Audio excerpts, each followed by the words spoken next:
Knicks got blown out by the Boston Celtics. What is the state of this team? Let's talk about it.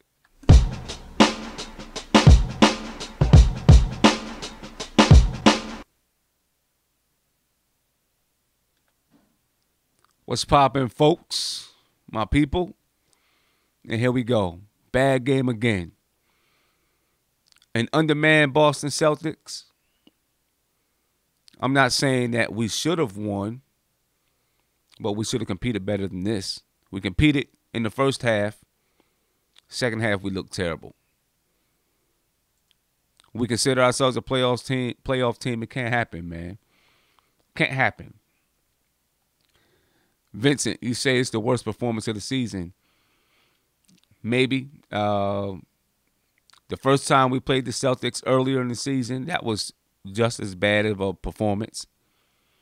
So we could easily say that that was the worst performance of the season, but it was early in the season. This was terrible. It was terrible. This is a game that I'm not going to say that we should have won, but it's a game that we definitely should have competed in. It should have been a game that goes down to the wire. You know, they don't have two of their top players in the game, two of the best players in the game, and this is how we perform. You know, I'm fully disappointed. After such a good win against Brooklyn, we perform like this. You know, there's a lot of it I'm going to put on Jeff Hornacek for tonight. Exactly. Trade 5 minutes. Why? What's the reason? We got to get this point guard rotation under wraps. If this team, now, you know what? I don't know what Jeff Hornacek's motives are. I don't know if his motives are to try to make the playoffs. I don't know if his motives are to protect his job. I don't know if his motives are to tank or develop the team. I'm not sure what he's trying to do. I don't see it. I don't see a clear plan. I hear a plan. He's saying that this season is about development, but he plays vets down the stretch. He's starting a veteran point guard. He's starting mainly vets, right? Jack is 35 years old, whatever he is. Courtney Lee is 32. Timmy is young. Cantor is young. You know, and then you know, whoever else, you know, he's starting out there. And KP is young. But you're still starting two older guys. And then you're playing older guys down the stretch. You know, so to me that says that you're trying to fight for a playoff spot. So if you're trying to fight for a playoff spot, like I said last night, we don't have time. If we're fighting for a playoff spot, then we don't have time to we don't have the season's not young for us anymore if we're fighting for a playoff spot, because we're now six games below 500. Every game is a meaningful game for us. You know what I mean? And if he's playing that way, then he needs to get a handle on his rotation. But we're going to talk about the rotations in a minute. Let's take a quick look at the rundown of this game.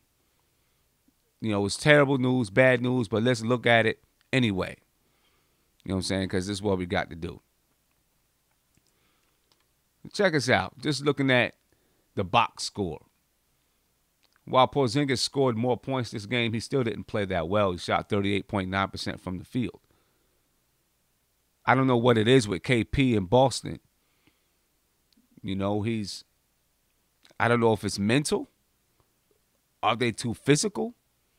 Maybe Al Horford just has his number.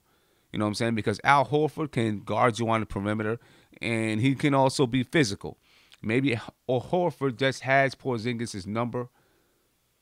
You know, he started off the game well, but then Horford kind of cues in a little bit.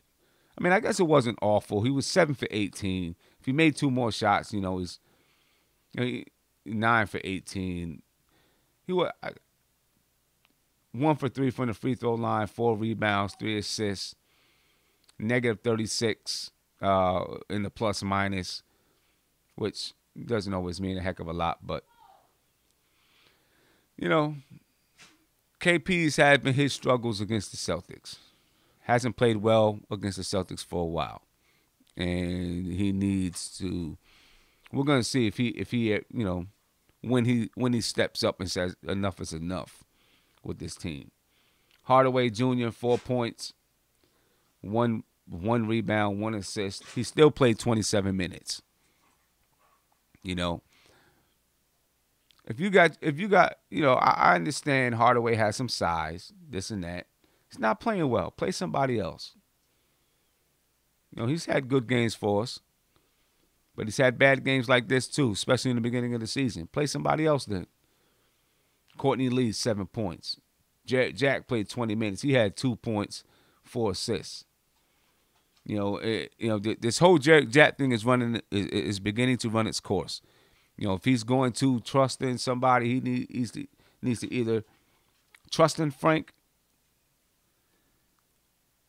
or trust in Burke. You know what I'm saying? Now, Frank played more minutes than Jack, probably because it was a blowout. You know what I'm saying? But in the beginning, that first quarter, Rozier was tearing Jack up. Made him look awful. Tearing him up. You know what I'm saying? If Frank comes in, he played decent defense on him. Frank came in, Rozier went out, and then Rozier came back in, and Frank played decent defense on him. Trey Burke, 5 minutes. That's uncalled for with the way Trey Burke's been playing. You know, and this is the thing. You know, so let's finish looking at the tail of the tape before I jump in on Jeff Hornacek, because he kind of got me pissed off tonight. Really. Jeff Hornacek and his rotations tonight. I don't like it. You know what I mean? First quarter, close game. Kept it a tight game by halftime. Blow it open in the third. Blow it open in the fourth. 30-point loss. Got out-rebounded. Even though Cantor had 17 boards. Nobody helped him out. Only 16 assists. It looks a lot like last game. Even though we won the last game, this looks a lot like last game. The difference with the last game is that Michael Beasley went off for 32 points. And we shot better from the field. We only shot 32.2% tonight. 17 threes, but only made 3 of them. 17.6% from the three-point line. We allowed Boston to shoot 42.3% from the three-point line.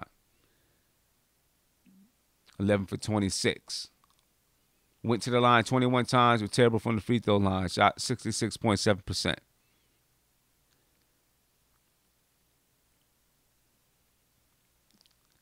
Tough. It's tough. You know, yeah, Brad Stevens outcoaches Hornacek. We probably knew that going into the game, though. You know, Brad Stevens is a heck of a coach.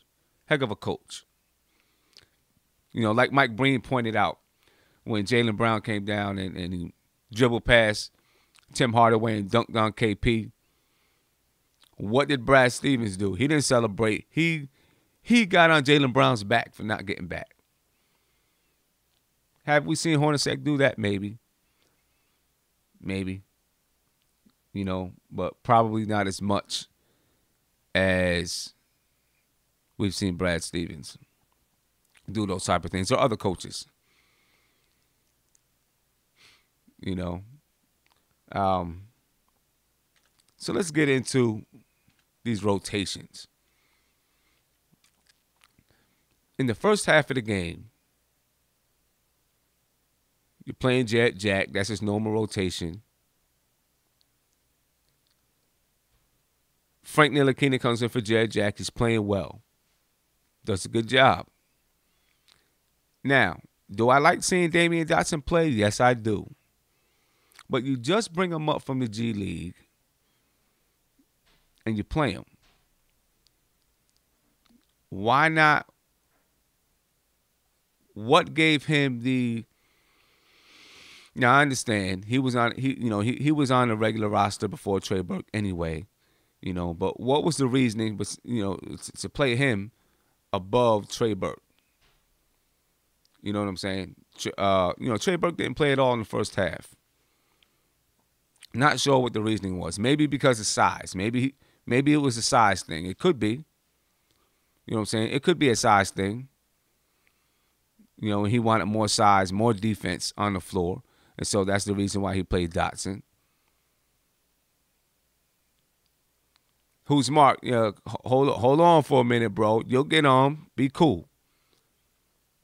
You'll get the chance. Be cool. You know what I'm saying? Let me get a chance. Let's get a chance to get into the show a little bit. It's been 11 minutes, bro.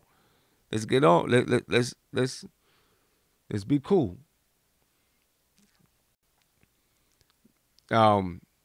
Second half comes. Of course, Jared Jack starts the second half. But then his first guard off the bench is Trey Burke instead of Frank. Now, my thing is this. If you're gonna have a rotation, if you've been, unless Frank was playing bad, I can understand. You know what I'm saying? If Frank was playing bad, I can understand. But he wasn't playing bad. He was playing a good game. He was playing decent. So now in the second half, you all of a sudden decide, well, I'm gonna bring Trey Burke in front of Frank. I mean, maybe that was the plan. I don't know. I don't know. Maybe that was the plan. But if it was a crazy plan. You know what I'm saying? Yeah, I just didn't get it. I didn't understand it, and I didn't get it. We also needed, we needed more help. Cantor needed more help. You know what I'm saying? If you look at, if we take a look at these stats, let's see, what did Kyle O'Quinn, 8 minutes. You know what I'm saying? Now, we didn't get beat really, really terribly on the boards, but he could have helped. 8 minutes.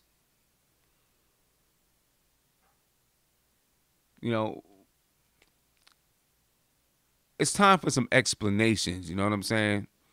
It's time for some explanations. And we haven't really gotten many. And that's why the next topic is up there. And we're going to get to that. Bless Roberts, you say what I'm talking about is why you suggest Hornacek may be told to tank by someone.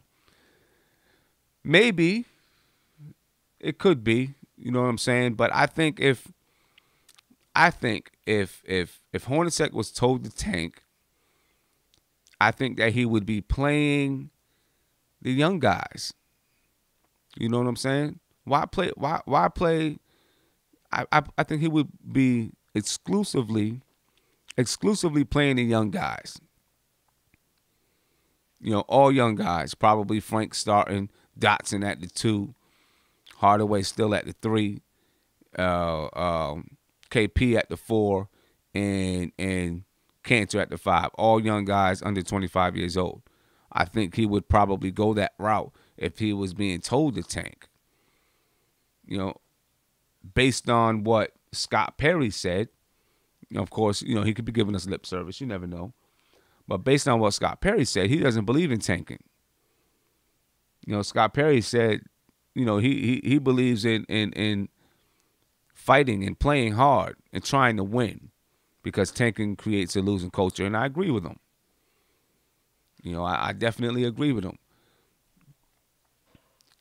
I just don't think that Hornacek has a handle on the rotation. That's me. You know what I'm saying? I don't think that Hornacek has a handle on the rotations. You know what I'm saying? And part of that is due to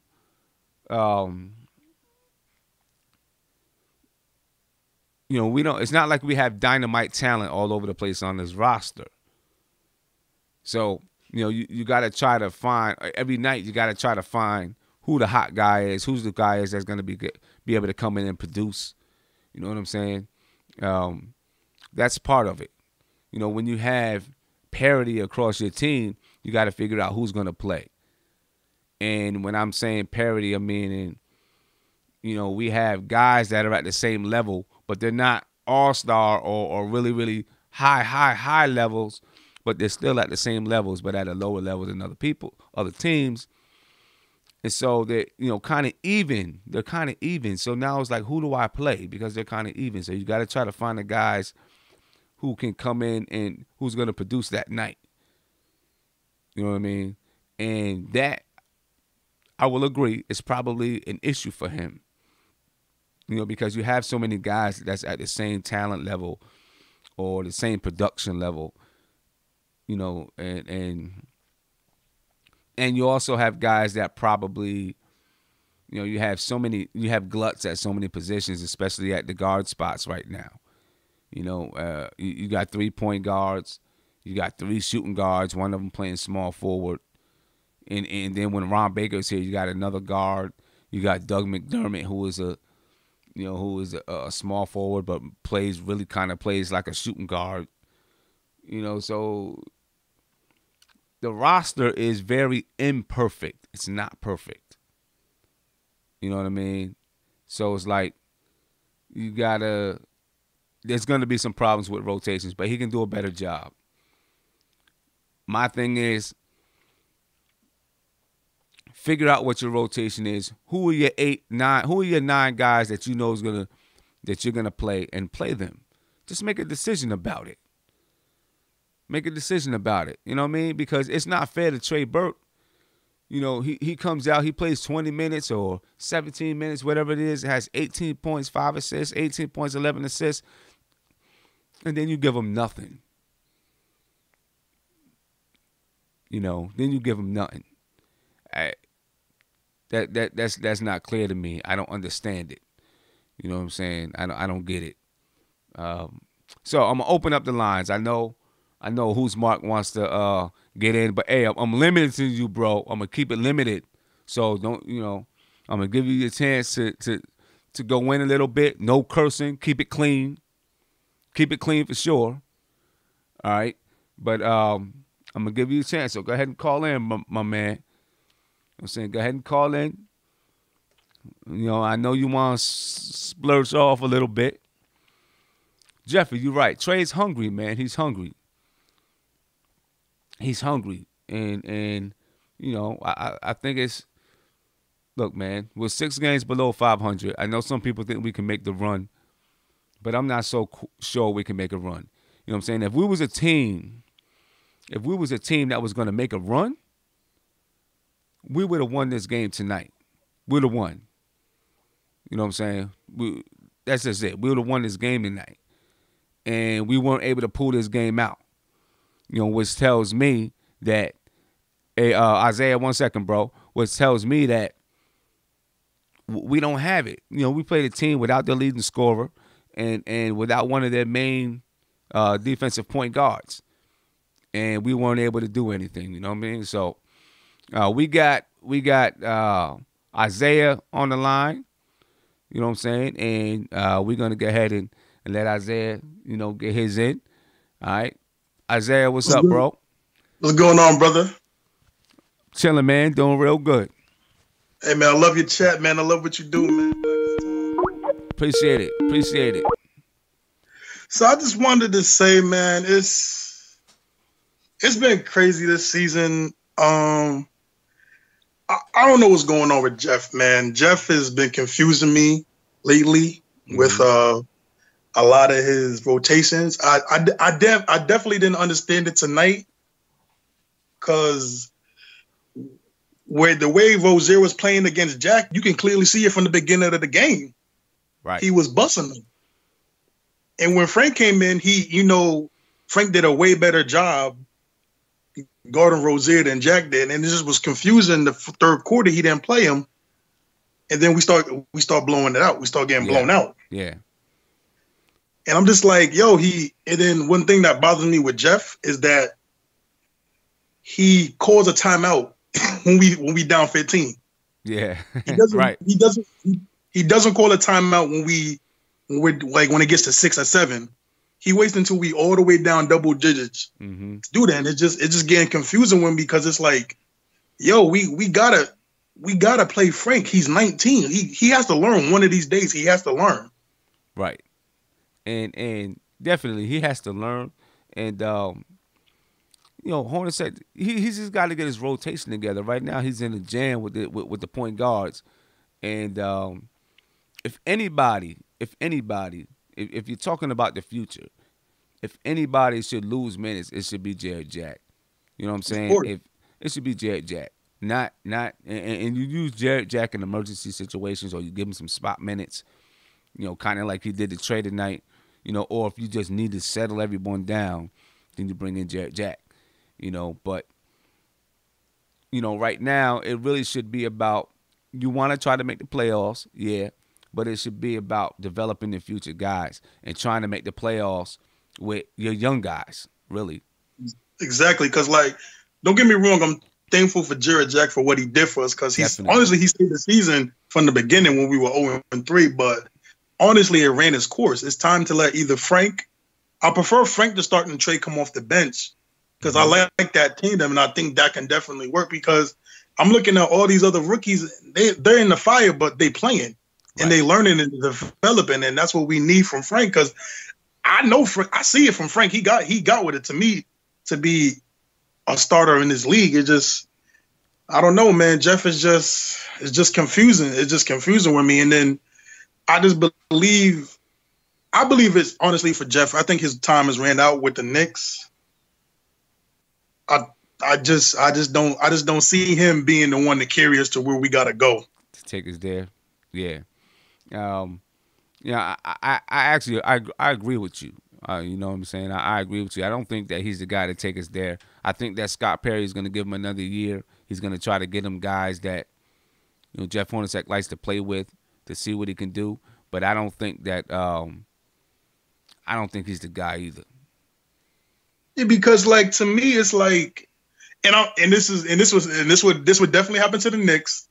My biggest thing is I hope no one, because when they do want to get somebody else, I hope Marc Jackson is still there. He's not with the Clippers. He's not with the Bucks. Right. Because everybody wants Marc Jackson. Everybody sees him. Everybody knows it. It's just to the point where if he goes to the Clippers or Bucks, we gonna look. I mean, I don't know who we would get, but I think we should nab that up now before Marc gets, because Marc is gonna. I'm telling you, within the next 2 or 3 years, Marc is gonna coach again. That's clear as day. He's gonna coach again. He probably will. He probably will. I think, based on everything that happened when he was in Golden State, he has, I don't want to say a bad reputation, but, some things went down with, religion and all that kind of stuff. Yeah, I read some articles on that about the Golden State thing and what went down with that. Yeah, so after a little while that'll boil over, that'll go away. That'll go away, and it may have already gone away. And yeah, definitely. If they're gonna try, if from what I've read, Scott Perry or other executives in the league believe that the Knicks will eventually bring in Marc Jackson. We'll see. Definitely. We'll see how it goes. I would love for Marc Jackson to be here. I think he'd be the right guy for the team. Now I see Ralph on Real says Marc Jackson is bad. I'd like to hear his explanation. Hey, Ralph, why don't you call in and tell us, man? Tell us why you think Marc Jackson is bad.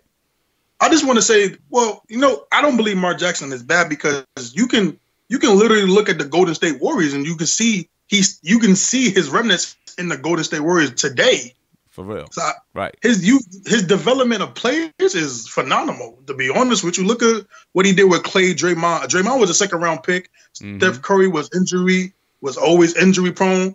Klay Thompson became a 3D guy. Right. He's not a bad. Are you kidding me? He's actually the perfect coach we need for Frank.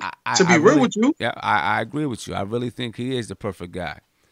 Perfect guy. I think he'd be the perfect guy for this team. I don't know if he's the guy that's going to get you over the top, because offensively, I don't know if he has the X's and O's to put in to get you over the top. That's part of the reason why the Warriors became so good with Steve Kerr, because Marc Jackson kind of set that foundation and he got him to a certain point. But we'll never know, though. We'll never know if you could have got him there. They could have did the same thing. You never know. Definitely. I just wanted to say one more thing too. About I like Jeff. I did like Jeff, but what's crazy? I've been thinking about it. I've been noticing, if you honestly exclude his like that 1 year they overachieved with the 48 wins, I don't really know players that Jeff really developed. To be honest with you, I haven't seen them. Oh, you mean when Phoenix had 48 wins? Yeah, like I haven't seen like I don't see like that's why to me it makes more sense now because he never really had to develop players. Like the players he had were almost like Gordon Dragic, Bledsoe, Isaiah Thomas. They were pretty much kind of where they at right now in their careers. Mm-hmm. So he like I haven't really seen him develop players. So you might be right. You might be right. Well, hey man, I'm gonna let you go. Thanks for the call in. Hey, thanks you, man. I love your chat. Keep doing your thing. Appreciate it, bro. Have a good one. Everybody go see Black Panther, by the way, too. Go see Black Panther, there you man. Go. All right. All right, man. Yeah, so there we go. A lot of talk about, what's going on with our team, man. People upset with Jeff Hornacek. And, I see it. I know there's a lot of guys that still support Jeff Hornacek. And let me go back. I just want to give a shout out to, I think it was Siobhan who gave me a super chat. Thank you. I really appreciate it. I don't want to miss you. You know what I'm saying? I seen it, but I was talking. I don't want to miss you. And then Jazz's Journal, you say, hold on for 1 second.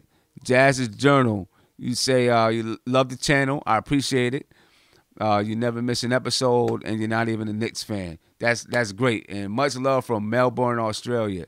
I appreciate that, man. One day I'm gonna get out there to Australia. It's a lot of Knicks fans in Australia. Even though you say you're not a Knicks fan, I find a lot of Knicks fans in Australia. But thank you for joining in, and I appreciate the super chat. Keep joining us, and maybe one day call in, give us, say what's up to us, say what's up to the chat. Hold on 1 second, Mark. I'm going to get you on in 1 second. All right. All right. Mark, you on the chat, my man. Say what's up to the chat. Yo, chat, what up, man? Got the hat falling all over. Listen, man.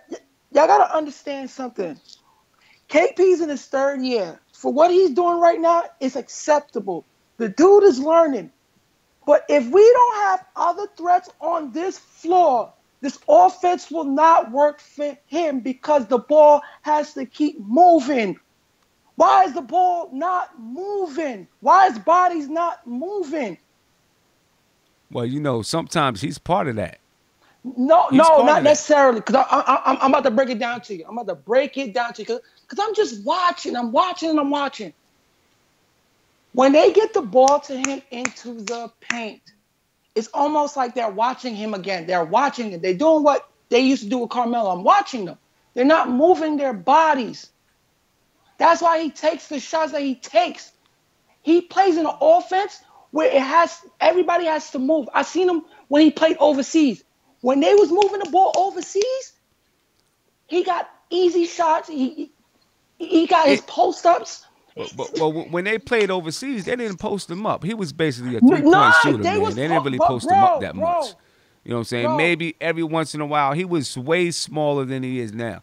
Look, hey, Mark, KP gets the ball, and when that double team comes, he doesn't do a good job of passing it out. Yeah, because let me tell you why. Because it ain't instilled yet because they don't know how to get him. They don't know how to give him the ball in the entry pass. I swear to God, if he keeps playing Jared Jack, stop. He slows down this offense. That's why we don't score at the pace that we can score at. We have players that can run, that wants to run, but because you have Jared Jack that can't run a pick and roll, that can't throw an entry pass, the offense goes to shit, and that's why they watch scatter. The language, bro. Watch the language. My bad. And they just scatter. I'm sick of this. This game was for us to win. He could have put in Trey Burke in the second quarter. He had Jared Jack damn in the game. It felt like forever. That's what it felt like. It felt like does. Forever. You're right. You're right about that. Game. He keeps Jared Jack in the game all the way down to like 4 or 5 minutes in the first quarter. The Rook slowed down Terry Rozier. I swear to God, as soon as he put him in, Rozier was not scoring. But every time they seen Jared Jack, the coach just said, keep going at him, keep going at him, keep going at him, keep going at him. That's what they kept doing. They kept getting switches and just kept going on him. Yeah, why are you playing him? I agree with you. It's that time. Jared Jack has run his course. He did what he needed to do for us. You know what I'm saying? But that's why when KP gets the ball, he looks to rush because, number one, Lance Thomas, when you're on the floor, when you're playing against smart teams like that, they're dead ass leaving Lance Thomas open. Everybody, you have to put a lineup where everybody could shoot the ball, or else their defense is superior. They just kept collapsing on KP. As soon as he got the ball, they just rushed on because they're quick enough. Because no one else is on the floor as a threat. But the thing is, you know, you got to have the players that's a threat too. I understand. You know what I'm saying? You got to have those players. You know, Tim Hardaway wasn't doing nothing tonight. Usually Tim Hardaway is decent. He had 4 points tonight. Courtney Lee wasn't doing nothing tonight. Oh, stop with this church shit. I swear to God, if we have a decent point guard that could run a little bit of pick and roll, even get into the paint, Jesus Christ. You're right. You know, you got to have some guys that can do that. But KP is not innocent. You can't say that. No, he's not innocent. KP is not innocent because KP gets into his times where he doesn't make the right pass out. And look, he's a young guy. That's okay. That's cool. He's not used to it because he don't have the guard that sets him up properly in the paint to start the offense. Half the time, the offense has to start with him because the double's gonna come automatically to him. Yeah, so but KP has to see. One, they shouldn't be posting up KP as much as they try to post him up. KP should be catching the ball off a cut, off a curl, off the move. It shouldn't be that he's, you know, they're trying to post him up in the mid post because he's not that strong yet. So when they're trying to post KP up, he has a hard time battling them guys. Yeah, I tell people that's going to come in the next 2-3 years. I already know that. I'm not mad at that. He has a hard time battling those guys to get position because he's not strong enough yet. Now, what he has been doing a good job, not all the time, it's on and off. Some nights he catches the ball and it's like, boom, catch it, turn around and shoot. You know what I'm saying? Or catch it with a nice spin move and shoot. That's what he needs to do more often. But he catches the ball and now he's trying to back him down and he's not there yet. He will be there. Give him 2 years, he'll be there. He'll be that guy that can boom, boom, boom, you know, spin, do whatever he needs to do. He'll be there. I don't think that they should be trying to post him up as much as they try to post him up. No, you know what's crazy? It's not that they try to post him up. It's just they try to start the offense. So when they look, sometimes it almost is like a decoy. You put him there so the double team could come, so you could learn how to pass it out. But because the entry pass don't get there as quick enough, I'm sitting here and I'm like, I'm yelling at my TV because Jared Jack don't know how to run a simple offense, and he slows down the ball every time he walks up the court. When the ball's asking for it to attack the paint or to attack the defense, he doesn't do it. He slows it. Well, he can't do it. He can't do it. He can't do it. He cannot do that. And that's Hornacek's fault. That's Hornacek's fault. You cannot do that. You know what I'm saying? That's Hornacek's fault. You know what I'm saying? Because Jared Jack can't do it. He can't do it, and that's Hornacek's fault. You know, he should be playing. You know, Frank is showing. Frank is trying to get there, and I believe that Trey Burke is having a positive Frank effect play on 38 minutes because I know his defense is there, or he causes havoc. Yep. I'd rather keep him in. Live or die by him. I don't care. Just stop playing Jared Jack. I don't want to see him. Every time I see him, I'm glad Ron Baker got hurt so he won't put him in it. That's how. Hey, I'm with you 100% on Jared Jack, man. I want to see. I do want to see another point guard in there. You know, I want to see another point guard in there. You know, Jared Jack, he has another role. One night we scored 115, but tonight we saw him score 5 points in the fourth quarter. What is that? We're capable of scoring. It's just because we have this nut that you can't play a damn point guard properly. But you do got to understand we're playing the best defensive team in the league too. You know what I mean? He's fucking up the offense. Hey, calm down, man. Calm down with the language, I'm sorry, but man. this is how the Knicks get me, man. Listen, man. This is just this is not even. I'm not even on my nuclear bomb. This is settle me because it's like watching a Tyler on TV. Get him off the floor. He cannot play. He cannot. Why? Terry Rozier, no. He should not be doing this. You're right. You're right. He should not be doing this. I agree with you 100%, man. I agree with you 100%. Basketball it's about X and O. You put the best defender on players like that. Mm-hmm.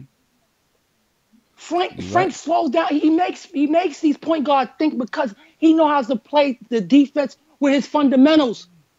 He uses his hands so Boston won't get those cuts that they get. It was cutting our ass up tonight. I got you, man. I got you. Hey, I'm with you. I'm with you.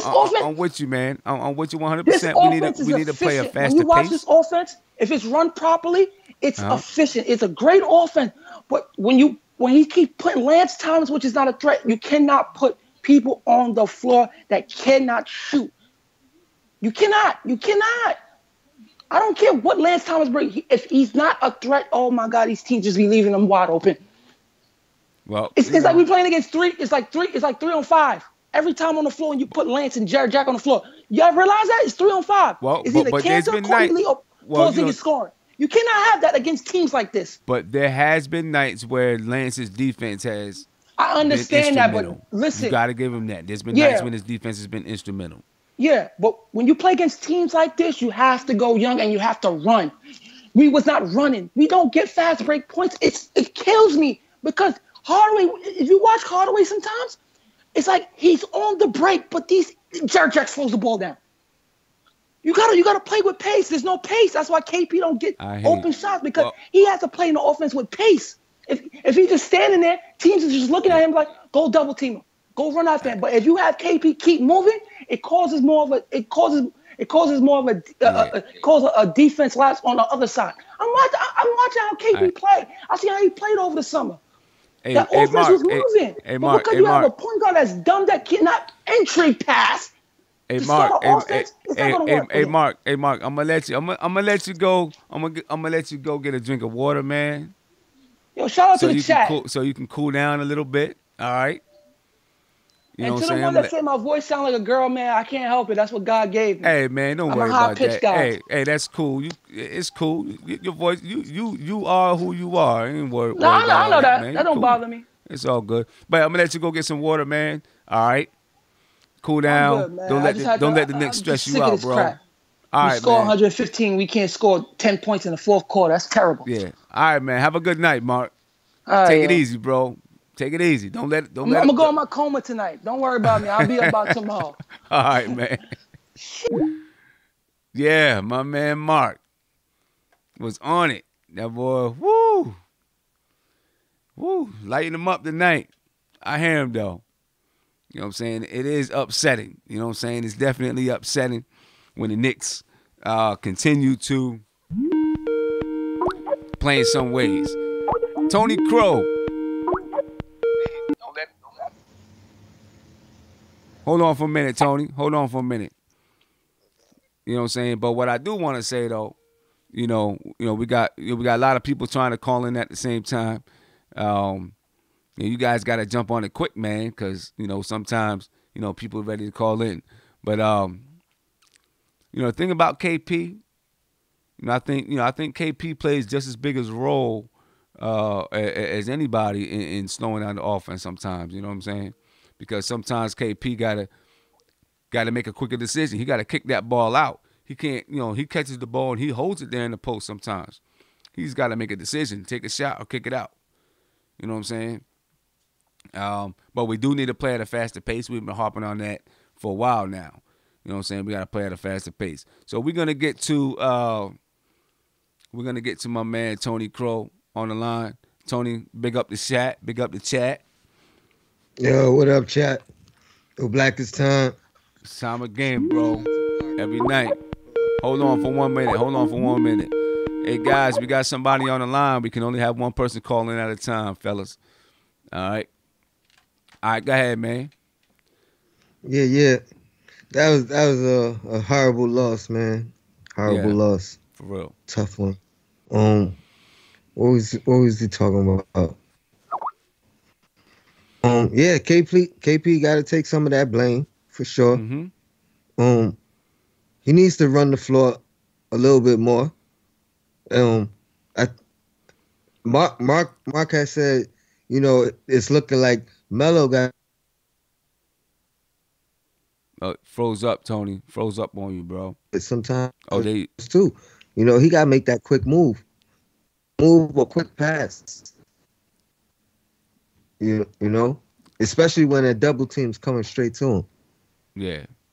Yeah. Everybody's not doubling him, but the teams that are, you gotta be ready for it. Yeah, and I think with KP, that's gonna be part of him. That's part of his growth. You know what I'm saying? Learning how to handle those double teams. It's definitely part of his growth. When Melo was there, he didn't have to deal with that many double teams.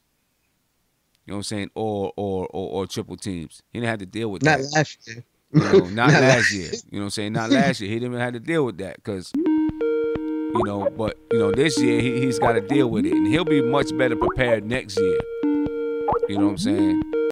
Yeah. He'll be much better prepared next year to deal with those double teams and all those things. You know what I mean? But right about now, it's looking like it's time to. I mean, let's get through this trade deadline. Whatever happens. Hopefully, ain't no mistakes made. Yeah. And then we need to ride with the youth and develop the youth, because it's gonna take a hell of a run to make the playoffs. Yeah. Exactly. And not only a run on us, but it's gonna take some other teams losing some games. Not necessarily against us, but some losses. So right. I think it's time to maybe, whether it's Frank or Burke, one of them got to start. I honestly think Burke would be the better option because he's more familiar with the NBA, period. Mm-hmm. He's more familiar with running an offense. And I think Frank can still learn from Burke more so than Burke from Frank. Mm-hmm. Because Frank has the ability, but I don't think he knows what he needs to do.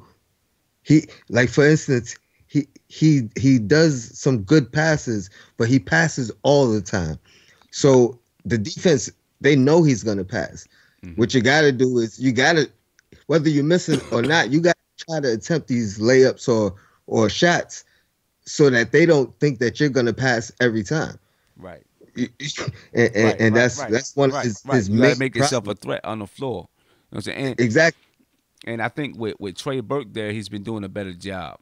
You know what I'm saying? I think, and this is something that we talked about before with Trey Burke, because Trey Burke is an attacking type of guard. It's going to rub off on Frank. Mm-hmm. You know what I'm saying? And his mindset is going to turn over a little bit, slowly but surely. His mindset will turn over. And I'm not saying turn over to be a straight-up shooting, a score-first guard, but it's going to start to mix in so that he's a little bit less of a straight-up a passer, and he's a little bit more of a scorer, and then he'll be able to mix the two. You know what I'm saying? That's what I think will happen with playing with a guard like Trey. You know what I mean? Yeah, exactly. Because Jack is more of a point guard like Frank, who is not really going to look for his offense until it's the last option. So, right. That's one thing that Frank is learning. But he's only learning. All right, last option gotta shoot. Right. He's not learning. You got to trick your opponent. You got to get in. It's quick to learn a person's habits. Yeah. So you got to switch your habits up. Yeah. And not be predictable. Yeah, and then having Trey Burke on the floor, it opens things up for Frank. You know what I'm saying? Because just the threat that Trey Burke is going to penetrate, guys gotta help off of Frank. They help off of Frank. He's open. We seen it in the last game against Brooklyn twice. He hit 2 threes. Both of them assists from Trey Burke because Frank's defender helped off because they were afraid Trey Burke was going to penetrate. He kicked it to Frank, and Frank knocked it down. So we need to see more of that Trey Burke and Frank. I don't understand why Trey Burke didn't play tonight. It makes no sense to me. But I agree with you. I think after the deadline, hopefully that's when we're going to really see some changes. So we only got a couple games to get to that deadline too. I mean, we really have to because, not to not have faith in the team, but it's gonna take a historic run. Yeah, it's gonna take a nice run for us to get in there because, like you said, other teams, they're not gonna just lay down.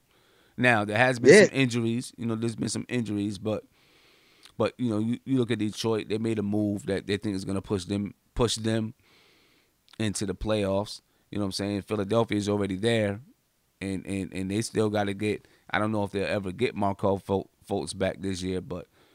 And they're looking to make some moves at the deadline too. So it's not going to be easy for the Knicks to get in. Yeah. But but Tony, I know I got a lot of guys. Let you get this last one out. I got a lot of guys trying to call. So yeah, I got just a quick question.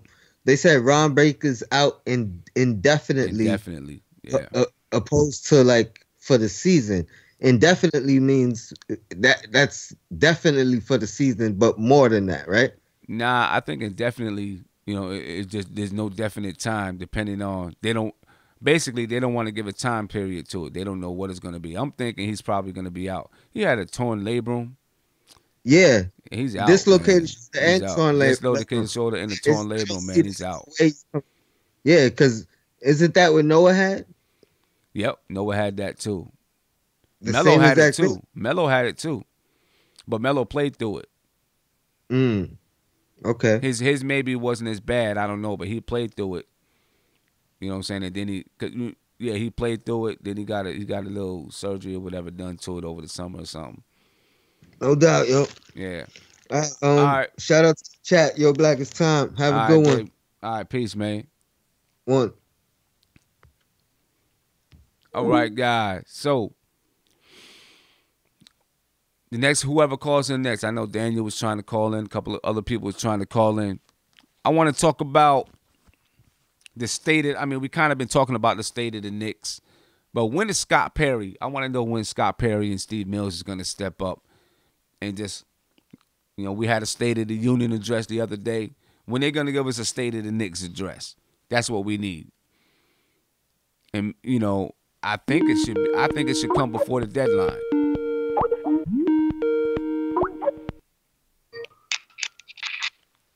Daniel, what's popping, bro? What's popping?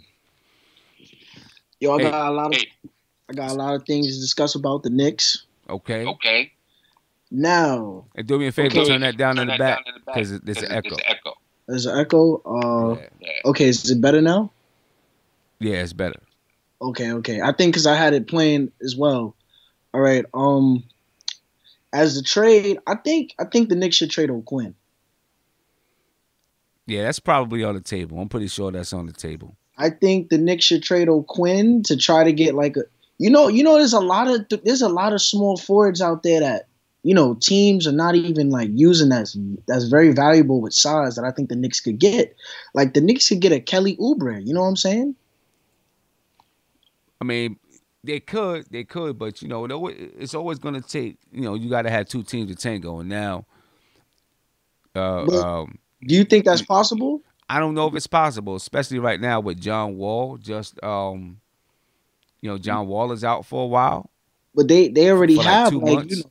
A good small forward. They got Otto Porter, so I don't understand. They got Otto Porter. You know what I'm saying? But now, so they got two of those guys. I'm pretty sure, they looking.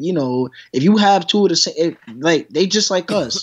They have forwards stacked up. We got a bunch of big men that we don't need. Yeah. But someone like Kelly Oubre, he can also, he's not a point guard. I'm not saying he's a point guard, but he can, he can help handle the ball a little bit, bring the ball up. He's a wing player. You lost a wing player. Mm-hmm. I don't think they're gonna get rid of a wing player, especially a young guy like Kelly Oubre. Yeah. Imagine him replacing Lance. Like how much the spacing would be amazing. Exactly. And I'm not saying that to send court. I'm not saying Lee is definitely a starter in this league. Mm-hmm. Don't get me wrong, but I think Lee coming off the bench, it helps your bench production. You want to look to build that bench up and also have a premier core in the starting lineup. So I think, let's say, for example, you sat down Jack, you bring up Frank, right? and you have Frank running the starter. You have Frank in the starting lineup, and you have Kelly Oubre, and you have Lee in the bench with Beasley and a bunch of those guys. I think that will really fit nice. Yeah, I mean, I could tell you this. I know, and you heard it from Adrian Wojnarowski tonight. Scott Perry is being active. Yes, I hope he is, because we're not hearing nothing. Right. We just he's being active. I'm glad we're not hearing nothing. You know what I mean? That we're not hearing nothing, because a lot of drama. That's true. Yeah, I mean, but yeah, that's one thing. You know what I'm saying? You're gonna have a lot of drama about just a lot of rumors out there and those type of things. But then, to me, that means that he's not about the games. Like, I'm gonna put this information out there to try to make this team do this and do this team do that. That happens in the NBA a lot. You know what I'm saying? Where people put out information, GMs, agents, they put out information to try to make this team think this or that. To me, it says to me that he's working. Okay. He's behind the horn. Okay. He's working, and he's making calls, and he's trying to do things. From what I understand about Scott Perry, he has a great reputation throughout the league. Okay. People respect him. They respect him as a basketball guy. Guys like that. Steve Mills is also respected throughout the league too. People like him.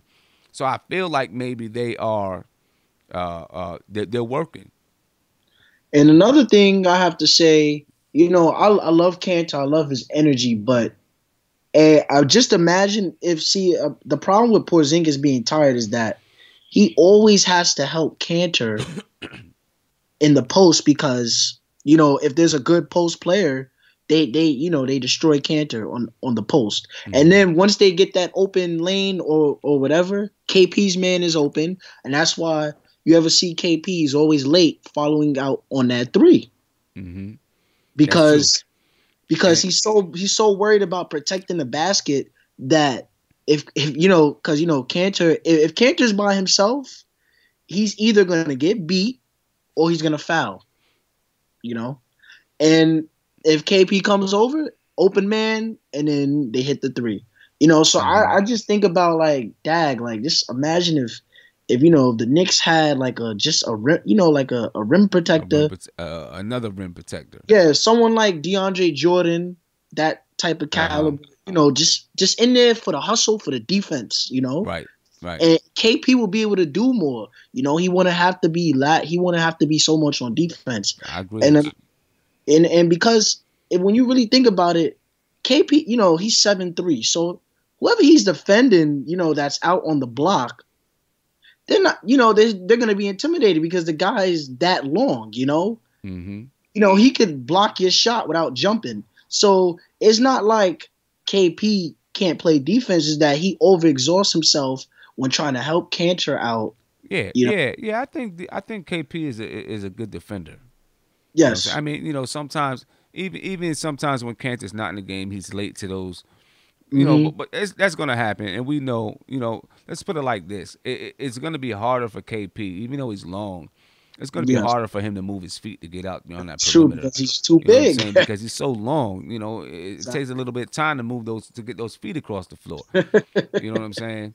And what we got to do is, and I think what Jeff Hornacek should do is either have somebody else help out. You know what I'm saying? Even though, it's just in Porzingis' nature, because he's a shot blocker, he's going to help out. But if we're really getting killed from that 3-point line, you know what I'm saying? Then and if it's KP's guy, then maybe you tell KP, hey, don't help out as much. Let somebody else help out. But I mean, I like KP's defense. I think there's times, like anybody in the NBA, there's times when he might take a play or two off. That's anybody in the NBA. I don't care who it is. True. Yeah, anybody in the defense, NBA is going to do that. You're going to get crossed. If you play defense, it's bound to happen, because it just shows you're playing defense. Right. That's why a lot of players don't play defense, because they don't want to get embarrassed. Yeah. Just like KP got dunked on tonight. If you're a shot blocker and you actually trying to block shots, it's going to happen. It happened to Ewing. Happened to Ewing a lot. KP got him back, so he got him back. I believe in the third quarter, but one, I know you have probably more people calling. I just have one more question. Yeah. Do you think if the Knicks could get rid of O'Quinn and Willie for a rim protector, and you have Cantor come off the bench, and you have that rim protector, whether it's DeAndre Jordan or I'm not saying Dwight Howard, but someone like Dwight Howard, some caliber player like that, do you think that would work out? Do you think Cantor would be happy with that, or you think that would? I think that, and I'm gonna close you off, but I'm gonna answer you, all right? Because I know I got some people that's gonna call in. All right. Yes. All right. Appreciate the call, man. Thank you. I think Cantor's come off the bench before, so I think that Cantor would be willing to come off the bench. I don't think he'd have a problem with it. Cantor is that kind of guy. You know what I'm saying? I think he's that kind of guy that's willing to do whatever it takes for the team to win. You know what I'm saying? He's used to come off the bench. He went to OKC and started coming off the bench behind Steven Adams. Now, the thing with this is because Cantor makes $18 million, I don't think, we'd be in the running to get somebody like DeAndre Jordan. I definitely don't want Dwight Howard. You know what I'm saying? It's not something I don't want to deal with Dwight Howard. Famous, appreciate you, man. You say Oubre, Hollis Jefferson, MKJ, Stanley Johnson. Who would I trade for? Keep in mind how much you need to give up to get them. I'm gonna answer that in a minute. Let me finish this up, Famous. So yeah, I don't think that. I definitely don't want Dwight Howard. I don't think DeAndre Jordan is in our price range right now. But I definitely understand getting a guy, a defensive center. But then, you get a defensive center, and if you can have Cantor come off the bench, then you still got a guy that can bring in that offense. With Cantor, I don't think it's a lack of effort with him playing defense. I think it's while he's really strong offensively and he can move his feet, he's got good footwork. Defensively, he doesn't have the speed when it comes to lateral quickness, and he doesn't jump high either. And so I don't think it's a matter of effort. I think it's just a matter of body makeup and size when it comes to Cantor. And then some of it is just being smart too. Cantor didn't really start playing ball at this level until at a very high level until he was kind of late. You know what I mean? So Cantor's still learning. Cantor is still learning how to play the game. He's still learning how to handle rotations defensively and those type of things. So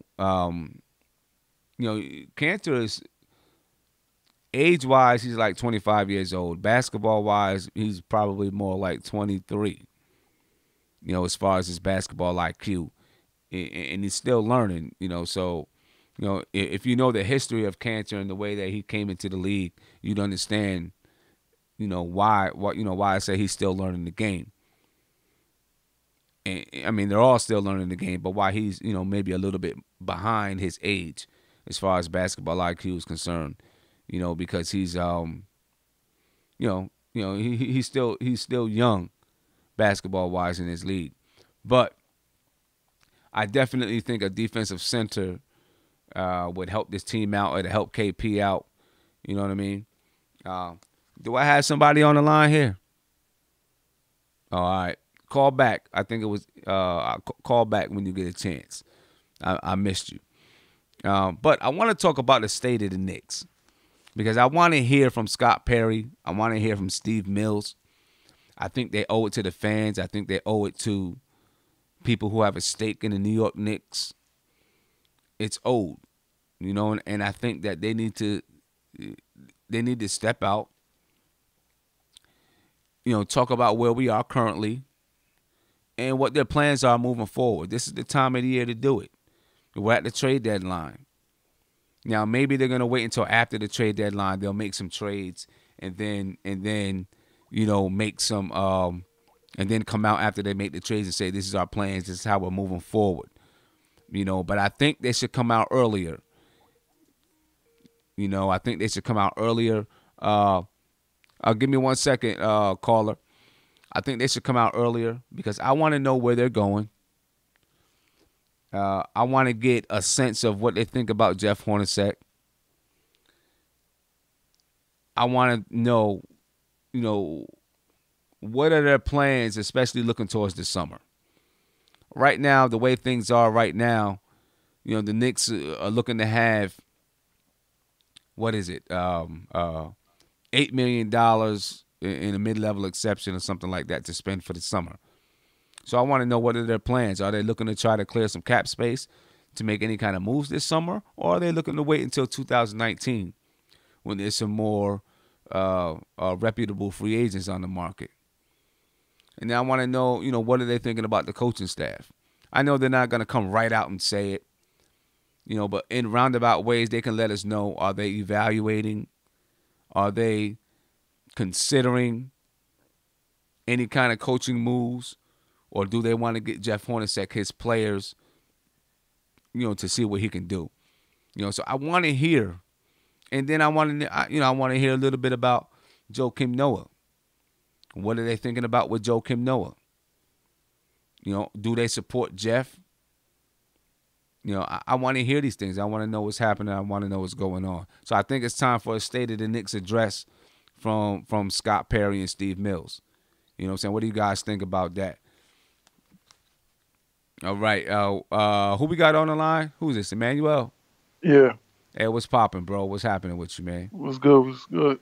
Nah, I wanted to touch on the big man situation that you was talking about real quick. Yeah.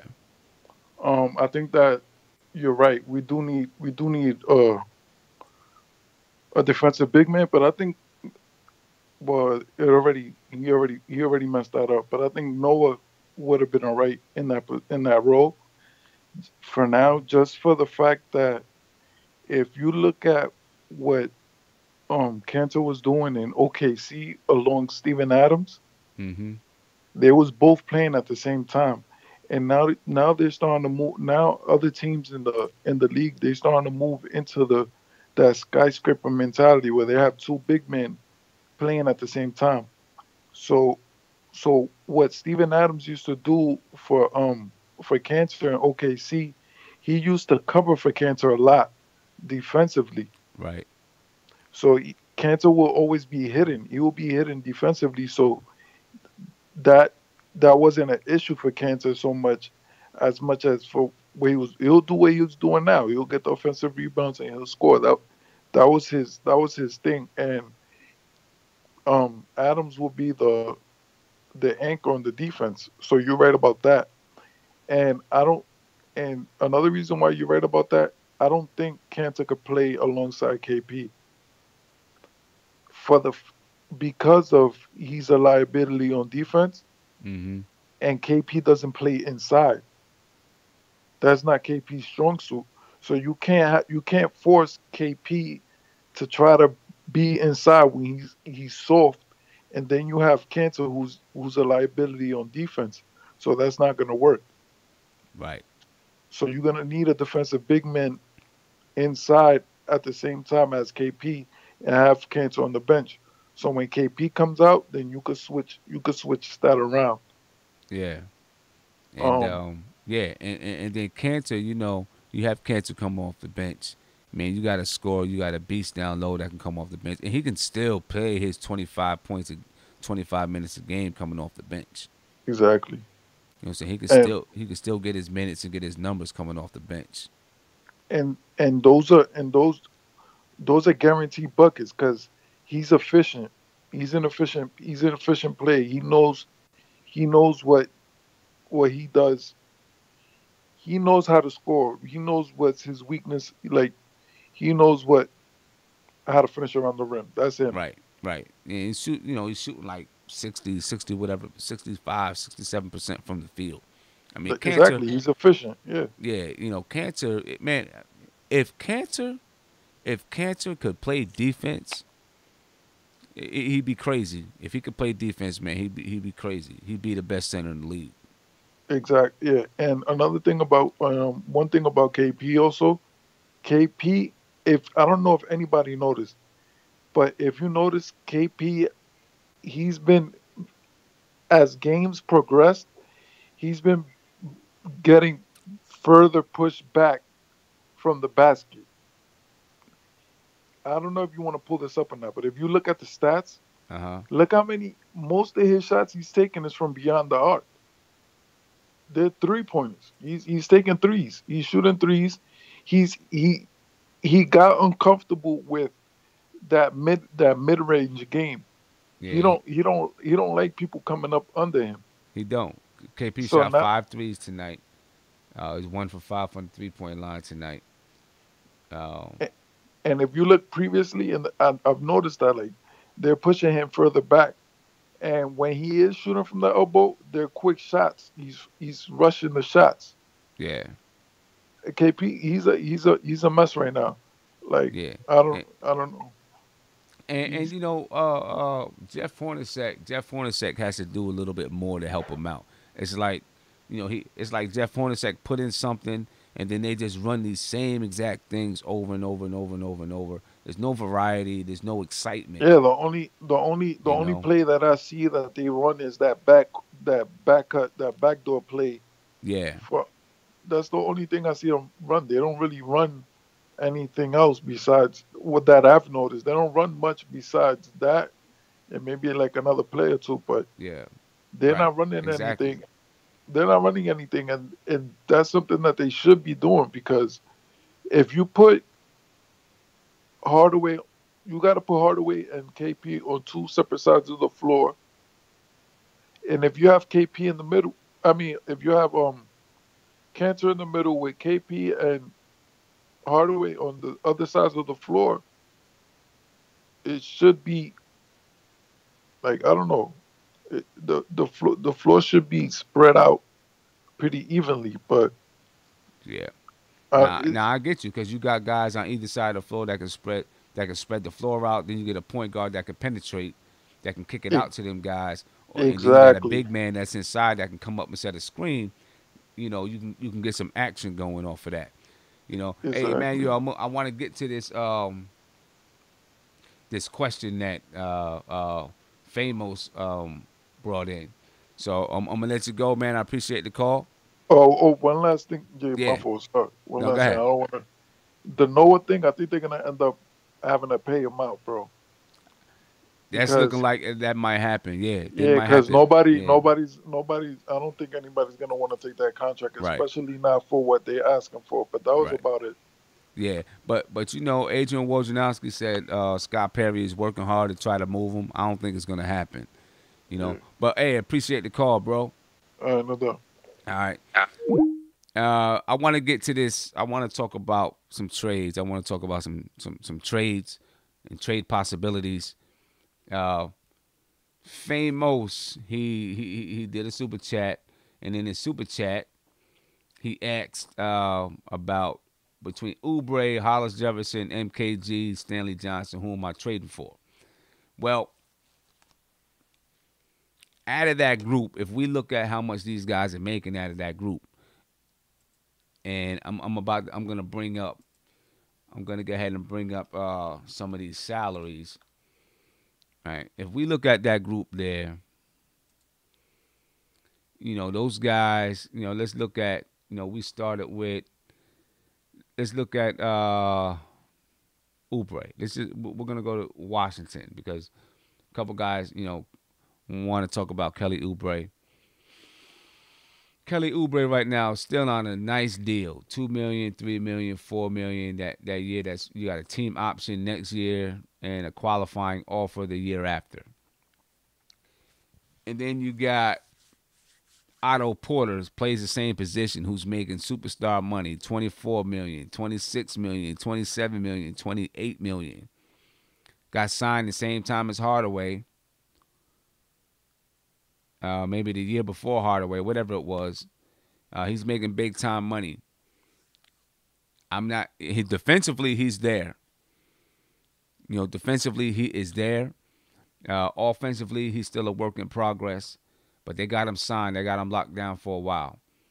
But they got Kelly Oubre as a guy that can come in and possibly, you know, take that spot if they need to, and then get rid of Otto Porter.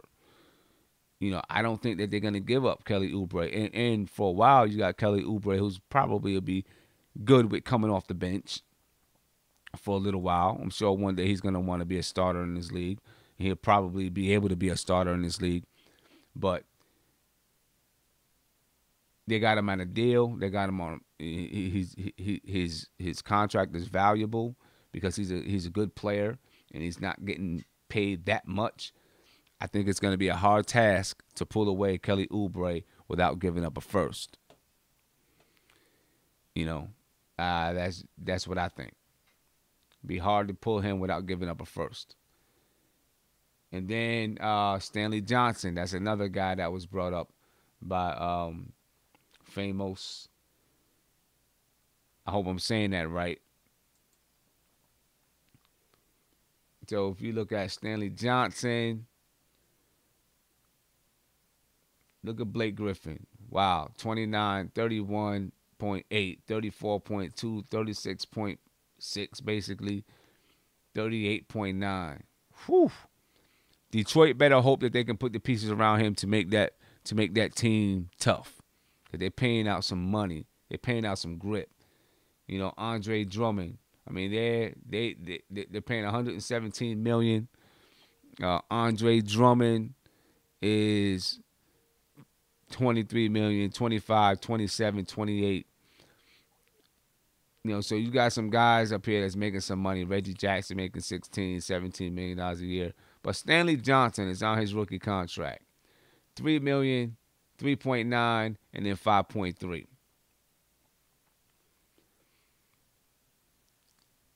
I would have said, let's try to get Stanley Johnson, even though I'm not crazy about his offense.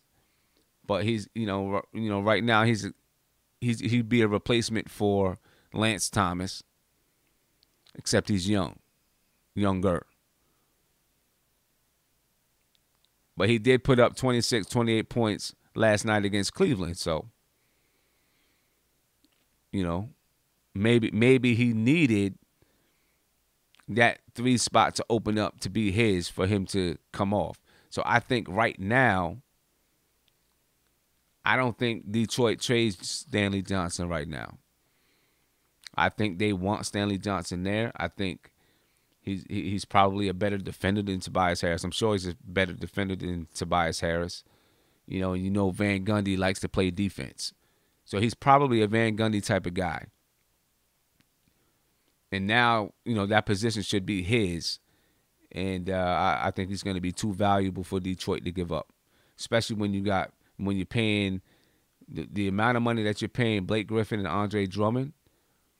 You need guys on his type of a contract for a couple of years to be able to come in and play defense and produce as much as they can offensively. And he's not broken offensively. He shoots bad percentages, but he's not broken offensively. And he's still a young guy that can learn. So, I don't think Stanley Johnson is going to be in the mix anymore. Ralph Unreal, you say Detroit is good. They might be good. I think they might be good. I don't know if they're going to be. I don't know. I'm not sold on Blake Griffin. You know what I'm saying? I think that they're going to be a middle of the pack team. Maybe they'll get up to a couple of years. They'll be, maybe a couple of years they'll be top 4 in the East. But I don't think they go any further than that, in my opinion. I just don't think Blake Griffin is that kind of player. I don't know. There's something about him, something about the way he plays. I just don't think that he's that kind of guy. Let's see. Who else did you say? You said Hollis Jefferson and Michael Kidd-Gilchrist. I don't know about them guys. Michael Kidd-Gilchrist, he's kind of injury prone a little bit, right? I think that in those guys, I don't know. How old are those guys? I don't even know how old those guys are. I think that, talking about the trade deadline, I think that the Knicks are going to be making small moves. I really don't think they're going to make anything big that's going to try to push them into the playoffs. We got Ron calling in, Ron Martinez calling in. And we're gonna get Ron. I want to know what your thoughts are about the deadline, and what you see going on with the deadline, Ron. So how you doing? Give a shout out to the chat. Shout out to the chat, Nick chat, and man, that was rough tonight watching that. Yeah, had to be. That was, wow, man, that was like eating dry crackers with no water. I mean, it was just, whew, man, that was rough. But I know we're on the clock, so I'm gonna try to make a couple of points based on start with the trade, and I'll try to fly through this and have you comment on that. But for the trade, I think right now, if we look at when you talk about the state of the Knicks, we have to hear from Scott Perry and Steve Mills how can I say, as a fan base, are we trying to? Because I don't want them to just make a trade just for the hell of it. If we're making a trade, is it because we're trying to set ourselves up for 2019? Because like you said, this summer we're not going to have much wiggle room. We're not bringing no major players this summer. You know what I'm saying? I mean, we're going to have $8 million under the cap. So realistically speaking, if you think about the trade, I say, first of all, let's be real here. No team who makes a trade here is going to just they want picks. And you know how it is right now. Right now, I don't think the Knicks can afford to be giving away picks. So, and nobody's going to help us in the league. It's like, basically, I want to make a point, something that David Aldridge said on the New York radio station I was listening to earlier. He said that Detroit, which kind of reminds me of the Knicks, he said Detroit's in a situation when they made that trade for Blake, it's because, number one, he says around the league, from what he hears, he says nobody wants to go to Detroit. So they have no choice to trade for players because free agents don't want to go there. Right. And then number two, they have a new building they're playing in, and they have to fill up the seats. Now the Knicks have something going for them. We could be in last place. We don't have that problem. But the thing is, do we have that stigma still laying around where players don't want to come to New York? Because if that's the case, then we have to build a team through either draft and now with Porzingis, this is the thing I want to get your opinion on because it's kind of frustrating. I feel the frustration from all the Knicks fans calling in tonight, and trust me, I'm there with them. Mm-hmm. It's like, if you look at all the top teams in the league, start with Golden State, Houston Rockets, Boston Celtics.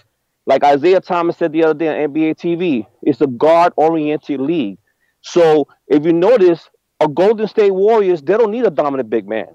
They got Zaza Pachulia. When you have those kind of guards, you don't need a dominant big man. Right. So I'm trying to understand for the Knicks is, if we're going to build a team around Porzingis, they said usually teams like Golden State, they struggle against big teams like the Memphis Grizzlies. Right. So I'm thinking maybe we should go to a different direction. Instead of everybody talking about we need guard play. First of all, there's only how many Stephen Currys are out there? How many Kyrie Irvings are out there? I mean, you're not going to find them.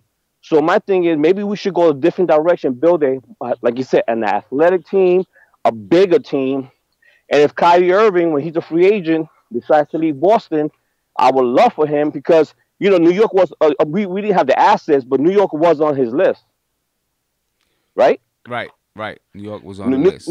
New York was on the list. We just didn't have anything to offer. And they even asked him the other night, like, why did you have New York on your list? He's like, look, y'all trying to get me into trouble here, but he's like, look, you figure. He told the reporter, you figure it out. It's home.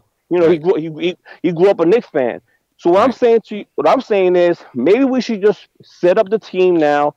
Maybe build team. If you're gonna build around Porzingis, if we can't get that guard play, like that dominant guard player, or while this guy's developing Frank and Trey Burke and whatever move they're gonna make in the trade, maybe we should think, okay, how can we set ourselves best to be in play for 2019, not 2018, 2019. That's what I'm exactly right. 2019 and 2020. Right. That's the years right there. Right, because you got Klay Thompson coming out, you got Kyrie Irving, So and another thing that this guy, the guy Jaworski, and David Aldridge, they were saying that a lot of these players. Sometimes when they go free agency, they want to go to a team that's already winning. They don't want to go to a rebuilding, right? So maybe we should be use this year and next year as building blocks. And like you said, if we don't make the playoffs, maybe like you said, maybe that will stay that hunger over the summer, and get them more hungrier to come back next year a lot stronger. KP will have another year under his belt, Yep. And he'll probably be more developed. But those are the things that I want to kind of like put out there where it's like, if they're going to make a trade, if it's a situation where maybe we're going to, maybe like give away some salaries, I don't want to take on no bigger contracts. I don't want to take on, because you think about it, the Knicks right now are not in a position right now to offer much to a lot of teams. And like you said, with that Noah contract, I mean, no one's going to take that contract, Nobody's touching it. Unless we give up a draft pick. Yeah. So exactly. So that's my opinion about saying that. What I want to know is what's the blueprint? Are we going to be going to the direction like the other team and try to build the backcourt? Because we have a big man. So if we're going to build around KP, then what do you do? Like I don't want to see his years in his prime. Right. Exactly. You here? You there? I don't know. I'm not sure. Not sure what happened. Not sure what happened, Ron. But Ron, thank you for the call, man. And I definitely I agree with you 100%. You know what I'm saying? 100%. I want to know, what's the direction, what we're looking at the deadline. How we, where we looking at going. What's the move? What's the plan? What's happening with the team? Because I know they gave us a plan at the beginning of the season. But when the Knicks started playing well, I think that plan, the ideas kind of changed a little bit. Now, okay, I will say this. They did continuously say this is still the same plan. It's still the same plan. But at the deadline, we need to know if that's your plan to play with guys that's young, that have energy, that play defense, that get up and down the floor, that brings it every single night. And I'm not saying win every single night. I'm saying brings it every single night. Then that's not exactly what we're doing. Right? Because we're playing with some of these, we're playing with older vets that you usually use when you're trying to win and make the playoffs. You can fight and try to make the playoffs with young guys too. Just because you're playing with young guys doesn't necessarily mean that you're tanking. Tanking to me is when, you might have a young guy playing well and you sit him down or you find a reason for him not to play because he's helping you win. You know what I mean? You can play with young guys and not tank. We definitely need to know. We need to hear from them. We need to hear. We haven't heard from them in a while. We need to hear. Just tell us what's happening, what's going on, what's the plan with Noah? What's the plan, New York Knicks? What is the plan? What are we doing? Where are we going? Let us know. You need to talk to the fan base. Portions of your fan base are stockholders, so you need to talk to us and tell us what's happening and what's popping. I'm looking at Twitter, guys, and I see the Phoenix Suns have agreed to a contract buyout with Greg Monroe. So that's interesting news. Just to think Phil Jackson was gonna sign this guy a few years back. But that's interesting. I'd like to see where he ends up. He'll end up probably on a contender. You know what I mean? Ian Begley, about an hour ago, 45 minutes ago, put out a little thing about Joakim Noah. I think it's information that we've already heard. Yeah, basically, Joakim Noah won't be required to return to the team before the passing of the February 8th deadline. League sources told ESPN. The Knicks and Noah's representation discussed his status Wednesday and agreed that Noah would stay away from the team until the front office can exhaust any trade possibilities between now and the deadline. So, the Knicks still working. I don't know what kind of trade possibilities they're actually going to do. I'll be shocked if they pull off something without giving up a first-round draft pick or a young player, unless they, found some way in some 3-team trade to do something. I'd be shocked. We have a week. It's now February 1st, 12:10 a.m. February 1st, we have 1 week before the trade deadline. So, we'll see what Scott Perry and them guys do. We'll see what they do. I don't see anything else happening in the NBA right now that would really concern us. But I'm definitely trying to keep tabs on everything that's going on. But there goes trade deadline moves, and I seen someone ask a question. Oh, they wanted to look at the Orlando Magic's forwards. And they have a bunch of forwards, and I know some people are looking at Mario Hezonja, and right now he's making $4 million. I'm not exactly sure what kind of production he's doing. You know what I'm saying? You got Aaron Gordon on the squad. I don't think they're looking to move Aaron Gordon. Jonathan Simmons is making $6 million, but he's not exactly young. He's new to a lot of people, Jonathan Simmons, of just a few years ago, but he's not exactly a young guy. He's like 27, 28, maybe 28, 29, maybe even older.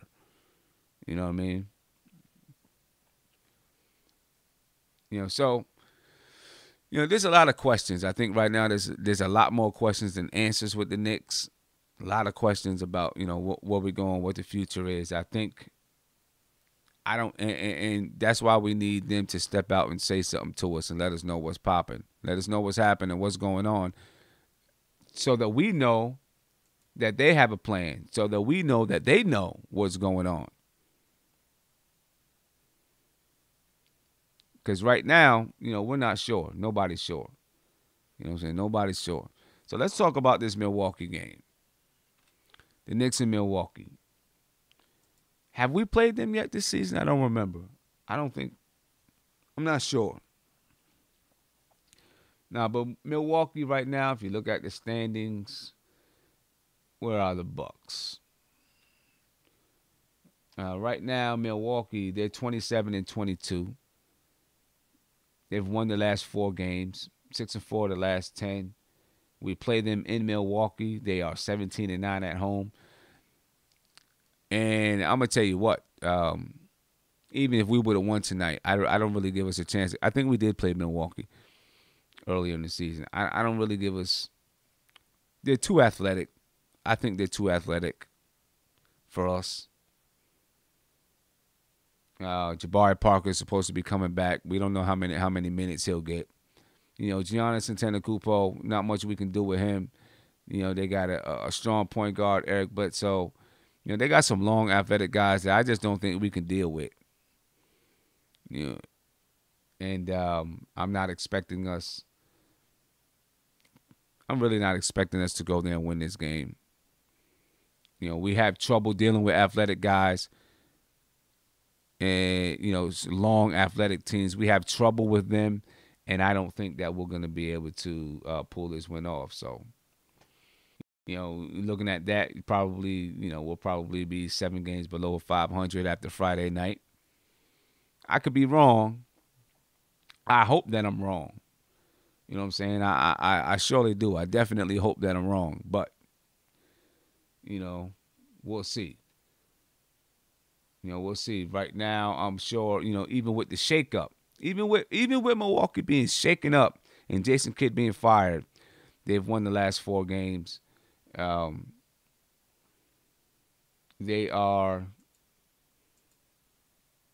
Let's see if we can look at them real quick. If you look at that's old. They got some old information up here, so we can scratch that. Oh, that was the last game. So let's go back and look at something else. I just want to check out, their last game. So who they play last? When did they play last? All right, Milwaukee versus Philadelphia. They beat the 76ers by 12 at home. You look at the box score, they start. You got Chris Middleton, who is a long, small forward. I'm thinking he'll probably still start, even though Jabari Parker will be back. Chris Middleton will probably start. You got Giannis Antetokounmpo. You got John Henson, who's a long center. You got Malcolm Brogdon. Eric Bledsoe at the point guard spot. that's a young and athletic group that I think we're gonna have trouble with. You see, look at Giannis, man, 31 points, 18 rebounds, 6 assists in the last game. I mean, he's just a monster to deal with. We know that. Eric Bledsoe, I guess Eric Bledsoe hasn't really been killing it this year. Now, he had 2 minutes. Did he get hurt? He only played 2 minutes. Any news? Anyone have any news about Eric Bledsoe? I didn't see. I didn't see anything. Let's see if there's any news about him. 16. Well, he's been shooting 43% from the field, 16.8 points per game, 3.6 assists, 4.1 rebounds. But I don't even know if he's going to be playing. I don't see any news. But we got a tough matchup, I believe, and I don't think we're gonna win. I don't think we beat Milwaukee. I just don't think we have the athletes to beat them. So I think it's about that time. Let's see how many more games we have before the deadline.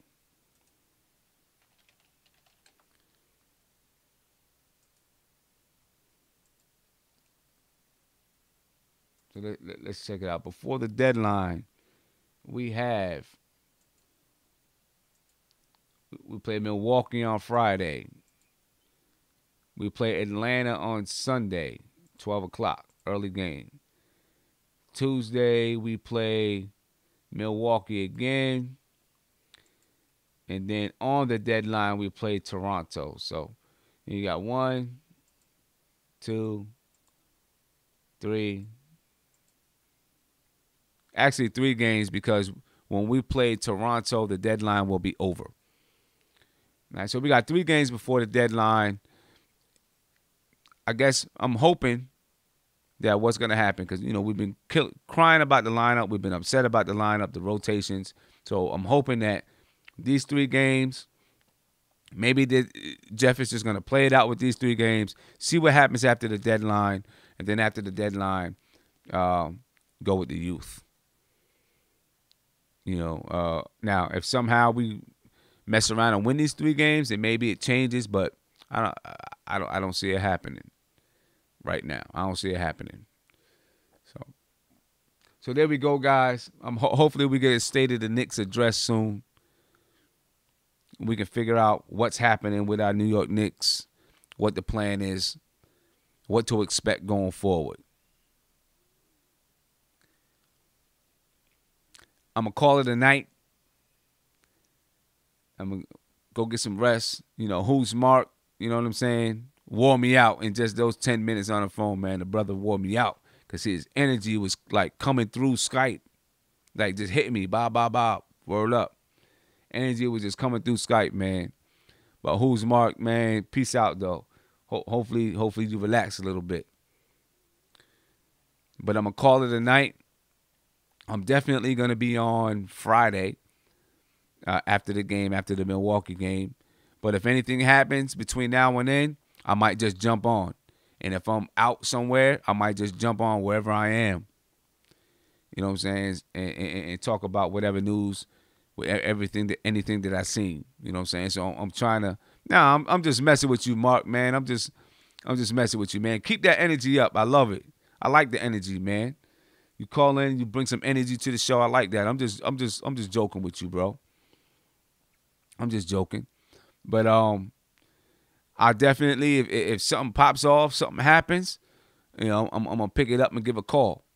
You know what I'm saying? I'm gonna jump on live just so we can talk about it right quick. All right. So y'all peace out. Have a good night. Get some rest. You know what I'm saying? Don't stress too much about the Knicks. Save it until next game. We stress about the next game. Then we can get out here and let it out. All right. Peace, y'all.